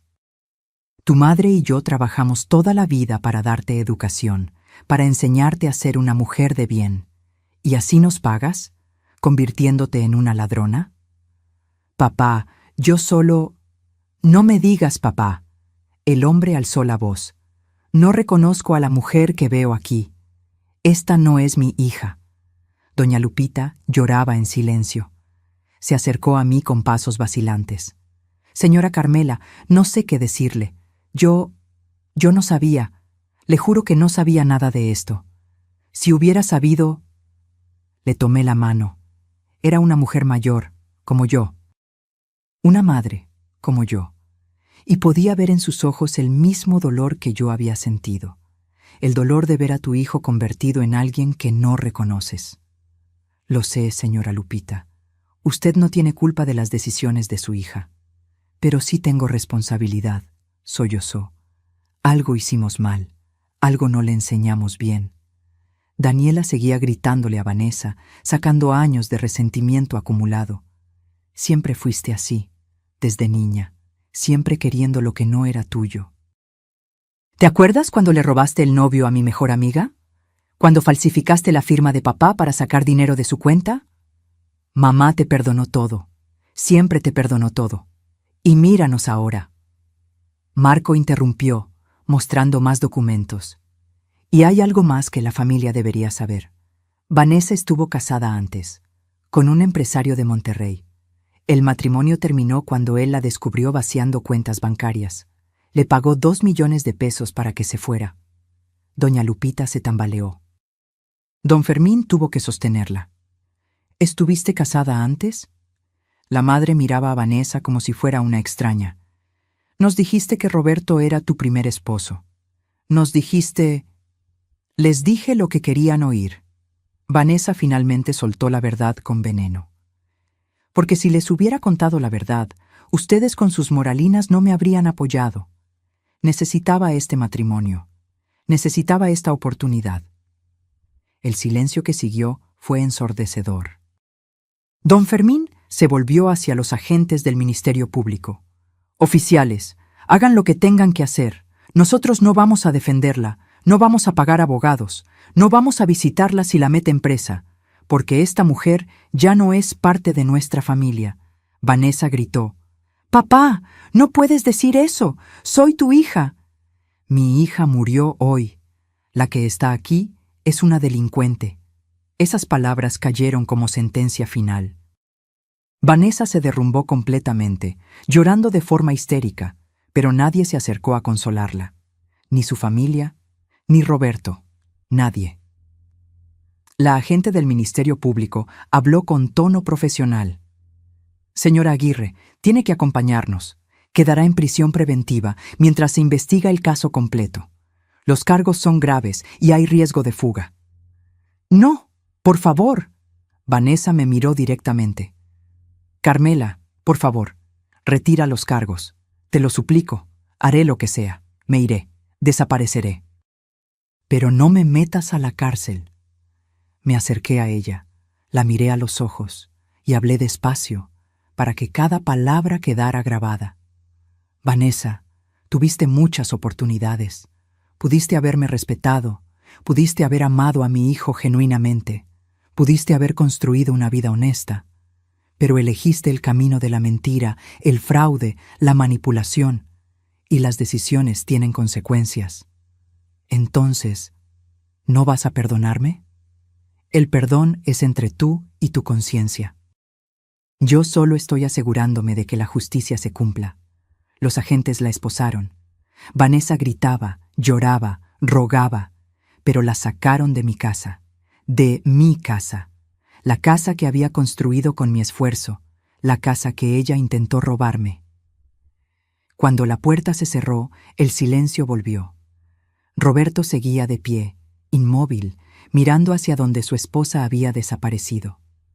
Doña Lupita y don Fermín se sentaron en el sofá, devastados. Daniela temblaba de rabia contenida. Edmundo puso su mano en mi hombro. Carmela, esto fue muy valiente. No muchas personas se atreven a llegar hasta aquí. No fue valentía, fue necesidad de dignidad. Roberto se acercó nuevamente. Esta vez no se arrodilló. Se paró frente a mí, con los hombros caídos, con la postura de alguien que ha perdido todo. Mamá, sé que no tengo derecho a pedirte nada, pero ¿hay alguna forma de arreglar esto? ¿Alguna forma de que volvamos a...? No lo dejé terminar. Roberto, el camino de regreso es largo. No se arregla con una disculpa, se arregla con acciones, con tiempo, con demostrar que realmente cambias. Haré lo que sea. Entonces empieza por esto. Busca terapia. Ve a un psicólogo que te ayude a entender cómo llegaste aquí, cómo te dejaste manipular. Trabaja en ti mismo. Y cuando estés listo, cuando realmente hayas hecho ese trabajo interno, entonces hablamos. Él asintió, las lágrimas volviendo. Te amo, mamá. Nunca dejé de amarte. Solo me perdí. Lo sé, hijo, lo sé. Pero aún faltaba tomar la decisión más difícil. ¿Qué hacer con todo esto? Porque la venganza nunca fue mi objetivo. La justicia, sí. Roberto se quedó parado frente a mí, temblando. No del frío, sino de algo más profundo, del peso de entender que había sido ciego durante años, que había cambiado a su madre por una ilusión. Doña Lupita rompió el silencio desde el sofá. Señora Carmela, mi esposo y yo queremos pagarle algo, por los daños, por el sufrimiento que nuestra hija le causó. No tenemos mucho, pero... Levanté mi mano, deteniéndola. No quiero su dinero, señora Lupita. Ustedes no tienen culpa de las decisiones de una mujer adulta. Guarden sus ahorros. Los van a necesitar más que yo. Don Fermín se puso de pie con dificultad, como si sus piernas apenas lo sostuvieran. Tiene razón mi esposa. Algo hicimos mal. Vanessa siempre fue... diferente. Desde niña. Mentía con facilidad. Manipulaba situaciones para salirse con la suya. Pensamos que maduraría. Que el matrimonio la cambiaría. El matrimonio no cambia a nadie, dije suavemente. Solo revela quiénes son realmente. Daniela, la hermana, seguía de pie junto a la ventana, mirando el océano. Habló sin voltear. Yo sabía que algo andaba mal. Lo supe desde que Vanessa me enseñó fotos de esta casa y dijo que pronto sería suya. Pero cuando le pregunté cómo, se enojó. Me dijo que dejara de meterme en su vida, y yo... Su voz se quebró. Yo preferí no ver. Preferí no hacer preguntas incómodas. Se volvió hacia mí con lágrimas en los ojos. Aparezco en esos videos, en esa cena horrible donde la dejamos humillarla. Yo reí. Yo asentí cuando ella decía que usted estaba perdiendo la memoria. Y lo hice porque Vanessa siempre ha sido convincente. Siempre supo cómo hacer que la gente creyera lo que ella quería. No eres la primera persona que cae bajo el encanto de un manipulador, le dije. Y no serás la última. Roberto había permanecido callado, pero ahora habló con una voz ronca, como si cada palabra le costara dolor físico. Necesito decir algo. Necesito que todos lo escuchen. Se paró en el centro de la sala. Todos lo miramos. Vanessa me manipuló. Eso es verdad, pero yo dejé que lo hiciera. Yo escogí creerle cuando me decía que mi mamá era controladora. Yo escogí no cuestionar cuando empezamos a endeudarnos. Yo escogí quedarme callado en esa cena cuando la humillaron. Las lágrimas corrían libremente por su rostro. ¿Y saben por qué lo hice? Porque era más fácil. Era más fácil tener una esposa que me dijera qué pensar, qué sentir, qué hacer. Era más fácil culpar a mi mamá de ser complicada que admitir que yo era un cobarde. Roberto, no digas eso. Intenté interrumpir. No, mamá, tengo que decirlo. Fui un cobarde. Cuando murió mi papá, tú te hiciste cargo de todo. Del funeral, de las deudas, de mantenerme mientras terminaba la carrera. Yo nunca tuve que ser realmente fuerte porque tú lo eras por los dos. Y cuando Vanessa apareció, ella se convirtió en otra persona que tomaba decisiones por mí. Se limpió las lágrimas con violencia. Tengo 43 años y acabo de darme cuenta de que nunca he sido un hombre completo. Siempre he sido el hijo de alguien o el esposo de alguien, pero nunca Roberto, solo Roberto. El silencio que siguió fue pesado, lleno de verdades dolorosas. Marco Salinas, que había estado organizando documentos en silencio, habló. Joven Roberto, el primer paso para cambiar es reconocer el problema. Ya dio ese paso. Los demás vienen después. Pero tal vez ya es muy tarde. Roberto me miró con desesperanza. Tal vez mi mamá nunca pueda perdonarme, y no la culparía. Me acerqué a él. Puse mi mano en su mejilla, como hacía cuando era niño. Roberto, eres mi hijo. Siempre serás mi hijo. Pero la relación que teníamos se rompió. Y para reconstruirla, necesitamos tiempo. Necesitamos que demuestres con acciones, no con palabras, que realmente cambiaste. ¿Qué quieres que haga? Respiré profundo antes de responder. Primero, busca ayuda profesional. Un terapeuta, alguien que te ayude a entender cómo llegaste aquí. Segundo, resuelve el desastre financiero que Vanessa dejó. Esas deudas son tuyas ahora. Yo no voy a pagarlas. Tú las contraerás. Tú las pagas. Tercero, necesitas vivir solo. Aprende a ser tú mismo. A tomar tus propias decisiones. A no depender de que alguien más piense por ti. Roberto asentía con cada punto, como alumno tomando notas de la lección más importante de su vida. ¿Y después? Después, cuando hayas hecho todo eso, cuando realmente seas una persona diferente, entonces hablamos de reconstruir lo nuestro. ¿Cuánto tiempo? El que sea necesario. Tal vez meses, tal vez años. Vi el dolor en sus ojos, pero también vi aceptación. Sabía que no había atajos. Que el daño era profundo y real. Edmundo interrumpió con su tono profesional. Roberto, también hay un tema legal. Vanessa contrajo deudas usando tu nombre. Créditos que tú firmaste pero que ella gastó. Legalmente, eres responsable. Estamos hablando de aproximadamente 700,000 pesos entre tarjetas y préstamos personales. Roberto palideció. No tengo 700,000 pesos. Lo sé. Por eso necesitas reestructurar tu vida financiera. Hablar con los bancos, negociar planes de pago, va a ser difícil, pero es tu responsabilidad. ¿Y el divorcio? Ya tengo los papeles preparados. Edmundo sacó una carpeta. Divorcio express por causales graves. Vanessa tendrá que firmar desde donde esté. Y aquí está la cláusula importante. Ella renuncia a cualquier reclamo patrimonial sobre ti o tu familia. Nada. Cero. Se va con lo que entró, que era nada. Roberto tomó los papeles con manos temblorosas. Pensé que la amaba. Amabas la idea de ella, dije suavemente. La máscara que ella usaba. Pero la persona real debajo de esa máscara, esa nunca la conociste, porque ella nunca te dejó conocerla. Don Fermín se acercó a Roberto y puso su mano en su hombro. Joven, mi hija le causó mucho daño. Como padre, me siento responsable. Si necesita ayuda para encontrar un buen terapeuta, mi hermano es psiquiatra. Puedo darle su contacto. Roberto asintió, agradecido. Gracias, señor.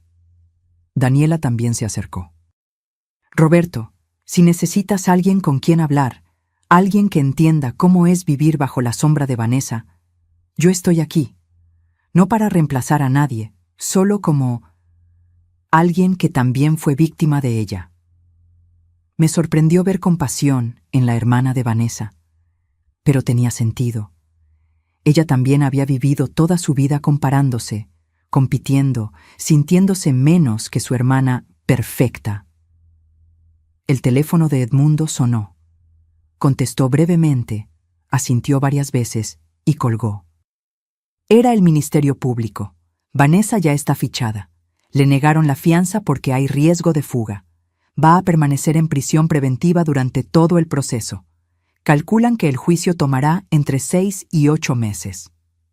¿Y qué va a pasar con ella?, preguntó doña Lupita con voz temblorosa. Si se comprueba todo, y con la evidencia que tenemos se va a comprobar, está mirando entre 3 y 7 años de prisión, fraude equiparado, falsificación de documentos, asociación delictuosa. Son delitos graves. Doña Lupita se cubrió la cara con las manos. Don Fermín la abrazó, pero él también lloraba en silencio. Ver a estos padres sufrir me partió el corazón. Ellos no habían hecho nada malo, solo habían tenido la mala suerte de criar a alguien que nació sin brújula moral. Señor, señora, les dije, ustedes son bienvenidos a quedarse en contacto conmigo si lo necesitan. Sé que esto es difícil.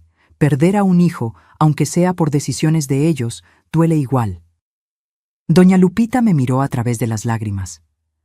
¿Por qué es tan amable con nosotros? Nuestra hija intentó destruirla. Porque soy madre, y entiendo el dolor de amar a alguien que te decepciona. Entiendo lo que es no reconocer a la persona que criaste. Esas palabras resonaron en la habitación. Roberto sollozó. Don Fermín apretó los labios. Todos entendimos en ese momento que éramos, en diferentes formas, víctimas de la misma persona. Marco comenzó a empacar su equipo. Señora Carmela, mi trabajo aquí está completo. Toda la evidencia está respaldada en 3 memorias USB. Una para usted, una para el licenciado Edmundo y una para el Ministerio Público. Además, los archivos están en la nube, protegidos con contraseña. Gracias, Marco. Tu trabajo fue impecable. Solo hice lo que usted me contrató para hacer, encontrar la verdad. Los cargadores ya habían terminado de acomodar todos los muebles de vuelta. Se acercaron tímidamente. Señora, ya está todo en su lugar. ¿Necesita algo más? Les di propina generosa. Ellos no tenían culpa de nada. Cuando se fueron, solo quedamos Roberto, la familia de Vanessa, Edmundo, Marco y yo. Roberto se acercó una última vez. Mamá, voy a irme. Necesito procesar todo esto. Pero antes... Sacó de su bolsillo un llavero. Esto es de la casa de Ciudad de México, la que compartimos Vanessa y yo. Voy a mudarme. Voy a buscar algo más pequeño, más barato, algo que pueda pagar yo solo. Y cuando esté instalado, te aviso, por si algún día quieres visitarme. Tomé el llavero. Era un pequeño San Judas Tadeo que yo le había regalado cuando se mudó de mi casa. Conserva a San Judas. Creo que lo necesitas más que yo. Roberto se lo guardó nuevamente. Me dio un abrazo desesperado, como quien se despide sin saber cuándo volverá a ver a alguien. Te quiero, mamá. Nunca lo olvides. Yo también te quiero, hijo. Por eso dejé que aprendieras esta lección. Y mientras lo veía irse, con los hombros caídos pero la mirada un poco más clara, supe que la parte más difícil apenas comenzaba. Perdonar. 3 meses después. Desperté en mi casa de playa con el sonido de las olas rompiendo contra la costa. La misma terraza, el mismo océano, la misma brisa salada. Pero algo había cambiado. Yo había cambiado. Me preparé mi té de manzanilla y salí con mi cobija de lana color terracota. El sol apenas comenzaba a pintar el cielo de naranja y rosa. Me senté en mi silla favorita y respiré profundo. Habían sido 3 meses intensos. 3 meses de declaraciones legales, de testimonios, de firmas y documentos. 3 meses de noches sin dormir, de recuerdos dolorosos, de sanar heridas que creí nunca cerrarían. El juicio de Vanessa había avanzado rápido. Con toda la evidencia que presentamos, su abogado defensor apenas pudo hacer algo. Ella se declaró culpable para reducir la sentencia. 5 años de prisión. No la mitad de lo que merecía, pero algo era algo. Roberto había cumplido su palabra. Se mudó a un departamento pequeño en la colonia Narvarte. 2 habitaciones, sencillo, nada lujoso. Me mandó fotos. Era casi vacío, apenas con lo necesario. Empezando desde cero, decía su mensaje. Encontró un terapeuta, el doctor Velasco, hermano de don Fermín. Me mandaba actualizaciones cada 2 semanas. No detalles de las sesiones, solo para que supiera que seguía yendo. Sesión 6 completada. Aprendiendo mucho sobre mí mismo. También estaba pagando sus deudas. Había negociado con los bancos, pagos mensuales que le consumían casi la mitad de su salario. Vivía con lo justo, sin lujos, sin excesos.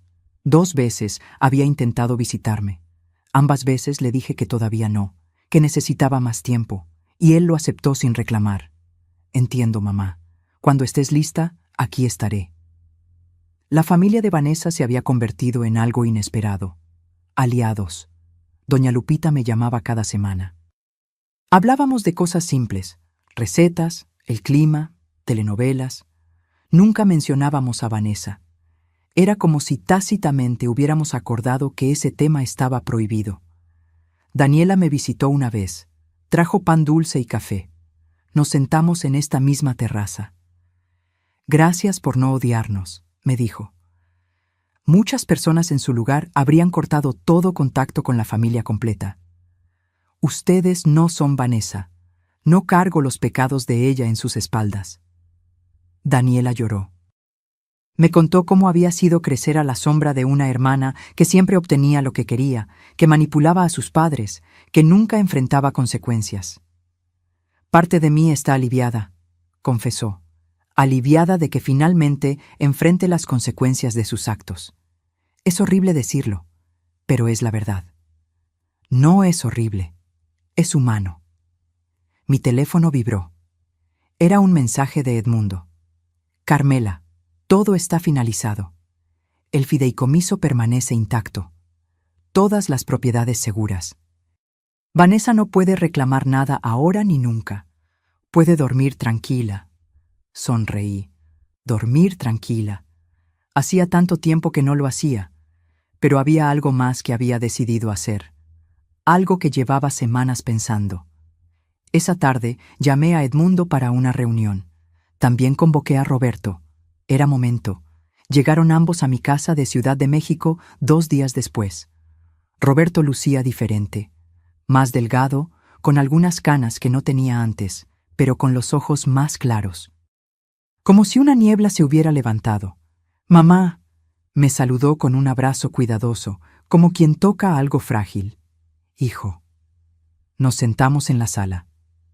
Edmundo abrió su portafolio. Carmela me pidió esta reunión para discutir el futuro de su patrimonio. Roberto, tu madre quiere hacer algunos cambios importantes. Roberto palideció.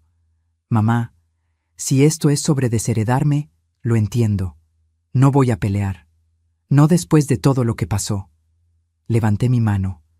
No se trata de desheredarte, Roberto. Se trata de asegurarme de que lo que construí se use correctamente. Escucha antes de hablar. Edmundo sacó documentos. Tu madre ha decidido modificar el testamento y el fideicomiso. Las propiedades siguen dentro del fideicomiso. Ella sigue siendo la única beneficiaria mientras viva. Pero a su fallecimiento, las cosas cambiarán. Le entregó a Roberto una copia del documento. Él comenzó a leer, y vi su expresión cambiar de confusión a sorpresa. La casa familiar de Ciudad de México, continué yo, pasará a ti directamente. Es tu hogar, es donde creciste, tiene sentido que sea tuya. Mamá, yo no... Déjame terminar. El departamento de Polanco será vendido al momento de mi muerte.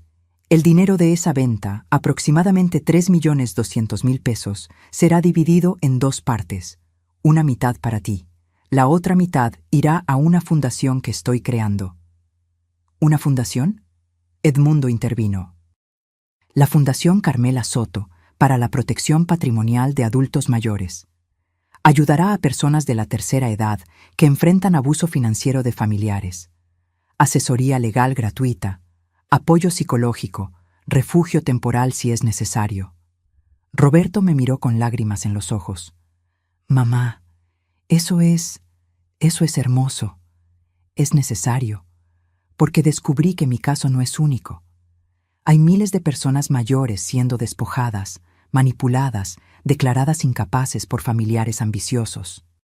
Y nadie las defiende. ¿Y la casa de playa?, preguntó Roberto. Esta casa, toqué la mesa con suavidad, también será vendida. El dinero completo, 5.500.000 pesos, irá a la fundación, para que tenga recursos suficientes para operar durante años. Pero eso significa que yo solo heredaré la casa de Ciudad de México y 1.600.000 pesos. Correcto. De los casi 15 millones que tengo, heredarás aproximadamente 6 millones en total si contamos el valor de la casa familiar. El resto irá a ayudar a otras personas. Vi el conflicto en su rostro.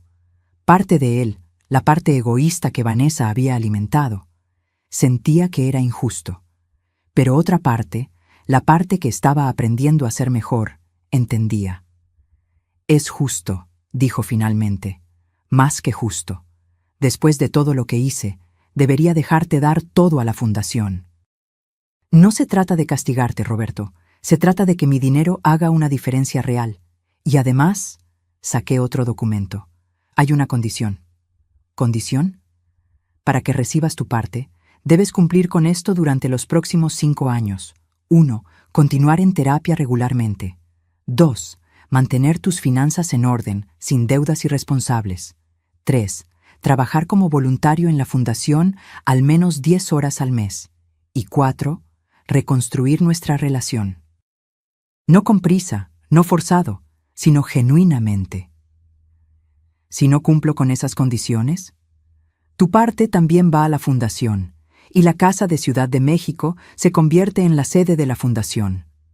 Roberto se quedó en silencio largo rato. Luego asintió. Acepto. Todas las condiciones. No las aceptes por el dinero, Roberto. Acéptalas porque realmente quieres cambiar. Las acepto porque quiero ser el hombre que tú merecías como hijo. El hombre que papá hubiera querido que fuera. Esas palabras me quebraron. Las lágrimas finalmente salieron, lágrimas que había estado conteniendo durante meses. Roberto se arrodilló frente a mí, tomó mis manos. Mamá, sé que el camino es largo, sé que no puedo borrar el daño con palabras bonitas, pero te prometo por la memoria de mi papá, que voy a hacer el trabajo, voy a ser mejor, voy a ganarme de vuelta tu confianza. Lo abracé. Por primera vez en años, abracé a mi hijo sintiendo que realmente era mi hijo otra vez. Ya la estás ganando, Roberto. Poco a poco, ya la estás ganando. 6 meses más tarde. La Fundación Carmela Soto abrió sus puertas en un local rentado en la colonia Roma. 3 abogados, 2 psicólogos y una trabajadora social. Roberto cumplía sus horas de voluntario cada sábado, ayudando con trámites administrativos. Habíamos atendido ya a 16 casos. 16 personas mayores que estaban siendo despojadas, manipuladas, abusadas por sus propias familias. Y en 10 de esos casos logramos revertir el daño. Doña Lupita se ofreció como voluntaria también. Coordinaba el grupo de apoyo emocional. Necesito hacer algo bueno con el dolor que mi hija causó, me dijo. Daniela donaba mensualmente. No mucho. Su salario era modesto, pero algo.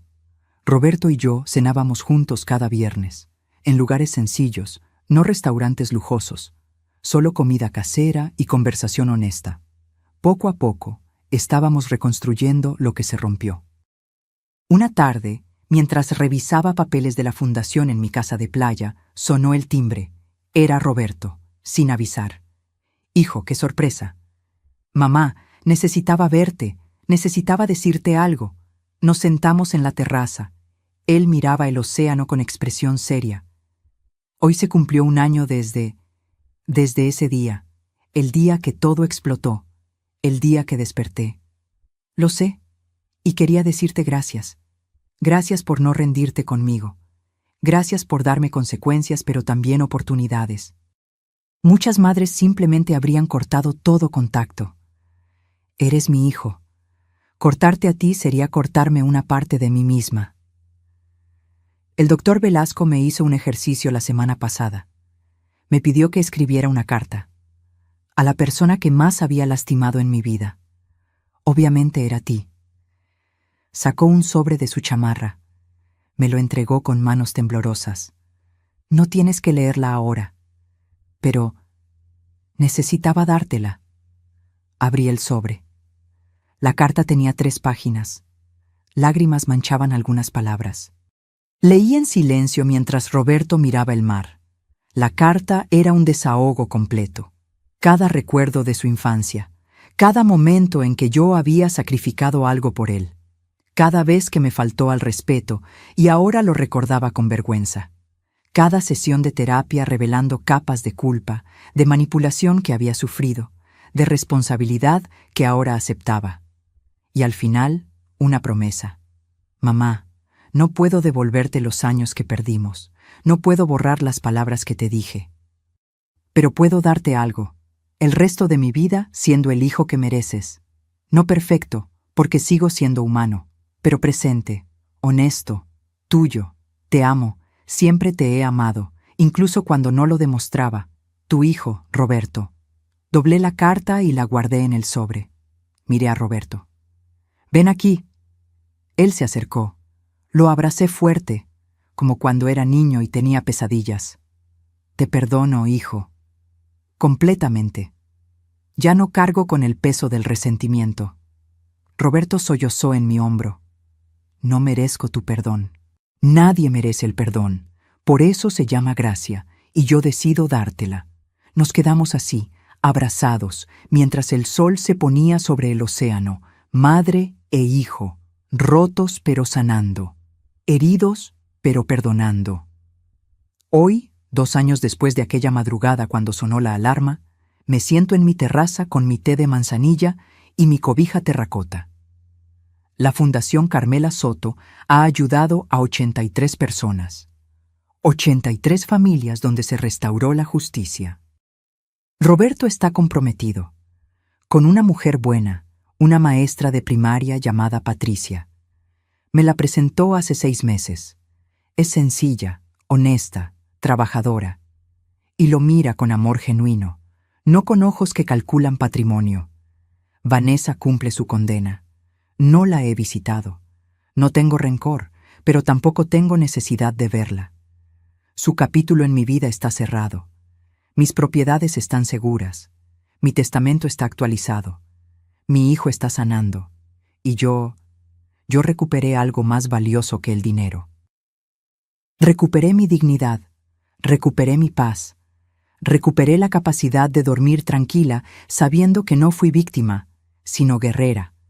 Que no me dejé destruir, sino que construí algo mejor con los pedazos rotos. Tomo un sorbo de mi té y sonrío al océano, porque la verdadera riqueza nunca estuvo en los 15 millones de pesos. La verdadera riqueza estuvo en tener el coraje de defenderme, la sabiduría de planear estratégicamente y la gracia de perdonar sin olvidar. Aprendí que el amor de madre es inquebrantable, pero no significa ser pisoteada. Aprendí que la paciencia no es debilidad, es la estrategia más poderosa. Aprendí que la justicia a veces tarda, pero cuando llega, vale cada lágrima derramada. Y aprendí que nunca, nunca es tarde para defender lo que construiste con tus propias manos. Tengo 68 años, cabello gris, manos arrugadas, espalda que duele algunas mañanas. Pero también tengo algo que Vanessa nunca tuvo y nunca tendrá: integridad. Y eso no tiene precio. Si esta historia tocó algo dentro de ti, si te hizo reflexionar sobre el valor de defender tu dignidad, sobre la importancia de no permitir que nadie te quite lo que es tuyo por derecho, déjame un comentario contándome desde dónde nos estás viendo. Porque historias como esta necesitan ser compartidas, para que otras personas sepan que no están solas, que el abuso familiar existe, que la manipulación es real, pero que también existe la justicia, y que nunca, nunca es tarde para levantarse y luchar por lo que es tuyo. Dale like si crees en la justicia. Suscríbete para más historias de vida real. Y recuerda, la dignidad no se hereda, se construye, se defiende, se protege, y nadie, absolutamente nadie, tiene derecho a quitártela.